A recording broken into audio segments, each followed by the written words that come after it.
Hasan Basri pernah didatangi oleh 3 orang. Hasan Basri seorang ulama tabi'in yang tadi juga saya sudah sebutkan kisahnya di awal pertemuan kita. Beliau pernah kedatangan 3 orang. 3 orang ini minta nasihat, karena selalu dia nasihatin orang. Hasan Basri terkenal kalau bicara teman-teman surga, neraka, kematian. Nasihatnya selalu berkisar di situ. Jadi orang merasa imannya bertambah. Ringkas cerita, datang 3 orang ke rumahnya. Yang satu mengatakan, wahai imam, saya sudah lama menikah tidak punya anak.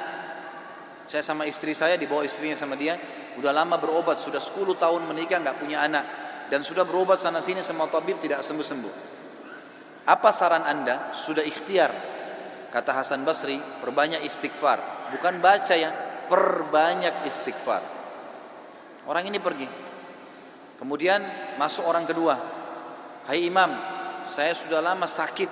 Di perut saya ini ada penyakit, sakit. Kalau sakit itu luar biasa. Sudah berobat sana sini nggak pernah sembuh. Sudah ikhtiar. Apa saran anda? Kata Hasan Basri, perbanyak istighfar. Lalu yang ketiga mengatakan, masuk orang yang ketiga, wahai imam, saya sudah lama bekerja keras, tidak pernah kaya seperti fulan. Ditunjuk orang kaya di kampung itu. Maka saran anda apa? Dia bilang perbanyak istighfar. Perbanyak istighfar.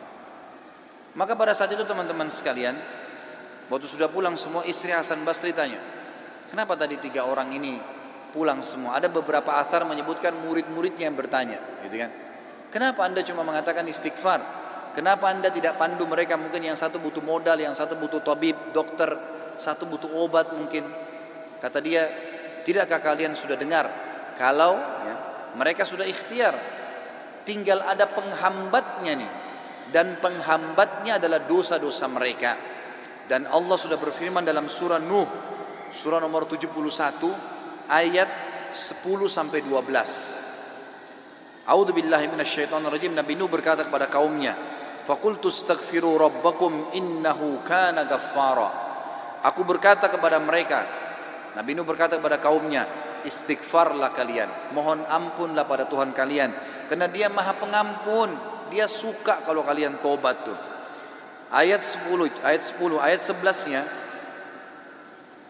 yursilis sama alaikum midrara. Mereka atau pasti Allah akan turunkan dari langit hujan yang lebat. Dan kita tahu hujan adalah sumber kehidupan manusia.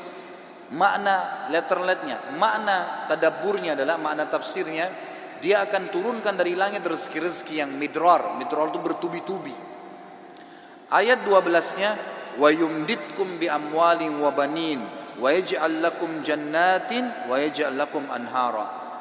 Dan pasti dia akan memperbanyak buat kalian. Yumdit, mad ini artinya mendobelkan, melipat gandakan. Dan pasti dia akan melipat gandakan, menambahkan buat kalian keturunan, harta-harta, amwal dan keturunan, serta dia akan melebatkan kebun-kebun kalian dan akan memperbanyak sungai-sungai kalian, sumber air kalian. Imam Ahmad rahimahullah pernah didatangi teman-teman sekalian oleh seseorang. Maaf, Imam Ahmad pernah di akhir hidupnya, ini kalau teman-teman yang pernah dengar kisahnya, maaf saya ulangi karena memang berhubungan dengan poin ini. Pernah Imam Ahmad rahimahullah di akhir hidupnya dia tidak tahu kenapa dia harus mendatangi sebuah tempat. Lalu kemudian dia pergilah ke sana. Setelah dia tiba di kota itu, tiba waktu maghrib, dia masuk ke sebuah masjid, lalu dia sholat maghrib. Habis maghrib beliau duduk rahimahullah dengan membaca Al-Quran. Imam Ahmad ini kalau nggak salah meninggal tahun 240-an. Salah satu dari 4 imam madhab ya. Imam Ahmad rahimahullah masuk ke masjid, kemudian beliau duduk sholat maghrib, duduk mengaji sampai isya. Beliau sholat isya berjamaah. Karena tidak tahu kenapa datang ke kota itu. Lalu kemudian beliau ingin istirahat. Habis sholat ba'diyah isya, orang-orang semua pada bubar. Imam Ahmad ke sudut masjid, lalu dia baring. Marbot masjidnya datang, tanya, wahai imam, wahai syekh. Syekh ini dalam bahasa Arab bisa berarti orang tua, orang kaya, atau orang pintar. Ya, bisa 3 artinya. Kebetulan Imam Ahmad dipanggil syekh di sini maksudnya adalah orang tua. Hai syekh, hai orang tua gitu ya. Kenapa anda di sini? Kata Imam Ahmad, saya mau istirahat, saya musafir, nggak ada kenalan. Kata dia, tidak bisa di masjid. Anda harus keluar dari masjid. Lalu kemudian disuruh keluar. Kata Imam Ahmad, saya didorong-dorong dari masjid, keluar dari masjid. Begitu keluar dari masjid, marbot masjidnya kunci masjid. Kemudian Imam Ahmad lihat dia sudah pergi. Imam Ahmad baring di teras masjid. Marbotnya kembali lagi. Lalu mengatakan, wahai syekh, ngapain di sini? Dia bilang seperti saya bilang, saya musafir, saya butuh istirahat. Ya. Kata marbotnya nggak bisa. Ini masjid, peraturan nggak boleh duduk di sini. Lalu kemudian didorong-dorong Imam Ahmad sampai ke jalanan. Di sebelah masjid ada satu orang penjual roti. Penjual roti ini lihat kejadian tersebut, lalu dia mengatakan, hai syekh, dipanggil Imam Ahmad, orang tua gitu ya, kesinilah, ada tempat saya. Datanglah dia, Imam Ahmad. Lalu Imam Ahmad berkata, orang itu berkata, ini tempat saya usaha jual roti. Di belakang saya jual roti ini ada kamar saya biasa istirahat. Rumah saya tidak jauh dari sini. Anda boleh istirahat. Besok pagi Anda boleh pergi. Dia bilang baik. Jazakallah khair. Imam Ahmad duduk. Imam Ahmad ini karena zaman dulu nggak ada foto, orang nggak tahu wajahnya orang, cuma kenal nama. Nggak kita sekarang bisa lihat fotonya, bisa tahu orangnya gitu.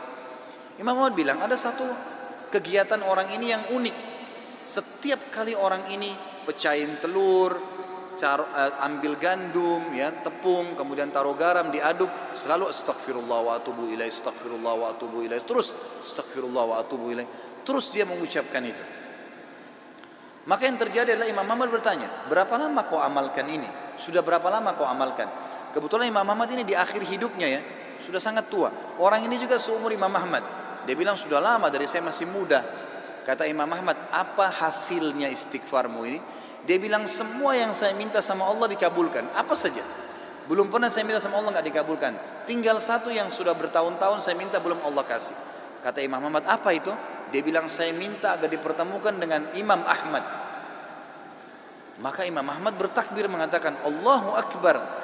Karena istighfarmu inilah ya, Allah subhanahu wa ta'ala mengutus saya datang ke kotamu ini, dan saya tidak tahu kenapa saya datang. Karena istighfarmulah marbot masjid melarang saya tidur di masjid dan saya didorong-dorong. Istighfarmulah yang membuat kau menawarkan saya untuk datang dan nginap di tempatmu. Saya Ahmad bin Hanbal. Allah Azza wa Jal datangkan Imam Ahmad ke rumahnya karena istighfarnya. Ini luar biasa. Kisah seorang ibu yang berada di wilayah Kashmir. Kisah belum lama terjadi. Ibu ini rupanya punya, kalau saya tidak salah, cucu atau ada anaknya perempuan kena penyakit tulang, sakit. Ibu ini selalu berdoa kepada Allah SWT sambil beristighfar, karena dia sudah bawa ke dokter di sekitar rumah situ, di sekitar kampungnya tidak ada, gitu kan? Tidak ada yang bisa tanganin. Mereka cuma bilang ada satu dokter ya yang mampu menangani ini, tapi di India. Dia di India.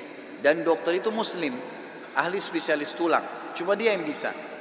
Ibu ini tahu dia tidak punya kemampuan uang beli tiket pesawat atau kendaraan, mau bayar dokter tidak mungkin. Maka ibu ini memperbanyak doa dan istighfar, selalu istighfar kepada Allah. Ya Allah, kalau ada dosa maafkanlah, sembuhkan anak ini.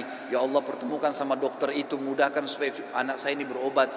Ringkas cerita, dokter yang tadi jadi target ini keluar dari India, ada acara, dia naik pesawat melewatin wilayah Kashmir tadi itu. Tiba-tiba pilotnya bilang, pesawat ini badai, lagi hujan deras, tidak bisa pesawat lanjut nih, harus turun di wilayah itu. Turunlah pesawat itu. Begitu turun, tiba di bandara, kata dokternya, saya harus, ini ada seminar, saya harus hadiri. Berapa jauh dari sini? Orang itu bilang target Anda sekitar 4 jam dari sini. Kata dokter, baik, saya mau sewa mobil. Ya, masih bisa keburu, gitu kan? Masih sekitar 6-5 jam lagi acaranya, 5-6 jam lagi. Begitu dia sewa mobil, jalan sedikit dari bandara, ternyata ya, hujan makin keras. Kata supirnya, nggak bisa kita jalan. Kalau jalan ini paksanya bisa kita dihancurin oleh badai. Kata dokternya, baiklah kita istirahat. Mampir di pinggir, mampir ke sebuah rumah. Rumah itu rumah tua, rumah kayu. Lalu tabibnya ini, dokternya ini naik ke rumah itu, berteduh, ketuk-ketuk, ucapin salam, dijawab waalaikumsalam. Keluarlah seorang ibu. Lalu kemudian dokter ini bilang, maaf, kami ini musafir, hujan lebat, bisa berteduh di sini? Kata ibunya, silahkan. Lalu ibunya itu mengambilkan minuman, dihidangkan minuman. Waktu sementara duduk di ruang tamu, anak perempuan si ibu ini lagi nangis-nangis kesakitan tulangnya. Ini ibu yang tadi sakit tulang. Ini dokter yang jadi target sampai di rumahnya.